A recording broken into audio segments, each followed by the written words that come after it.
কৰেলড্ৰত round text create কৰাৰ সময়ত লগতে ৰাউণ্ড টেক্সটৰ দ্বাৰা লগো ক্ৰিয়েট কৰাৰ সময়ত বহুতো প্ৰব্লেমৰ ফেচ কৰিব লগা হয়।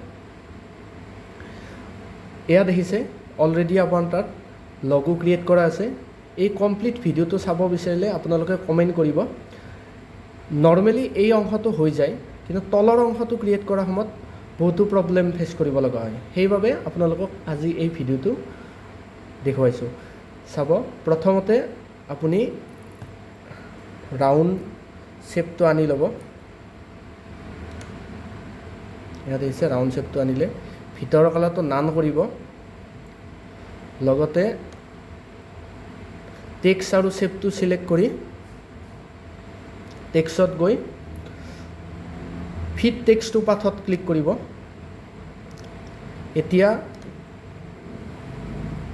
টেক্সটটো আপুনি চিলেক্ট কৰিব, অনলি টেক্সটটো চিলেক্ট কৰি ইয়াত ক্লিক কৰিব মিৰৰ। এইখন মেনু আপুনি ৰাইট ক্লিক কৰি ট্ৰেন্সফৰ্মত পাব। ট্ৰেন্সফৰ্মত ক্লিক কৰিলে আহি যাব। দেখিছে মিৰৰ হৈছে। এতিয়া টেক্সটটো আৰু চিলেক্ট কৰিব, চিলেক্ট কৰি ইয়াত ক্লিক কৰিব প্লেচ টু এনাডাৰ ছাইড। এইটো ছাইডত আছে। এতিয়া টেক্সটটো অনলি টেক্সটটো চিলেক্ট কৰি তলৰ ছাইডত লৈ আহিব, এনেকুৱাকৈ লৈ আহিব। অতি চিম্পল প্ৰচেছ হয়।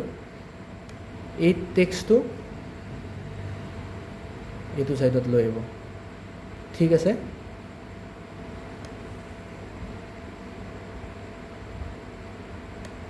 মিলাই ল'ব।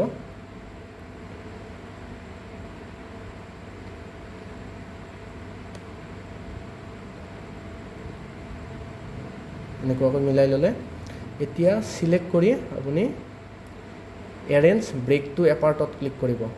এইটো হৈছে কৰেলড্ৰৰ 11। কৰেলড্ৰ 11 যদি ছফ্টৱেৰটো প্ৰয়োজন হয় কমেণ্টত কমেণ্ট কৰিব। লগতে হোৱাটছআপ নম্বৰটো দি দিম, আপোনালোকে হোৱাটছআপ কৰিব, আপোনালোকক প্ৰভাইড কৰি দিম ছফ্টৱেৰটো। Thank U friends.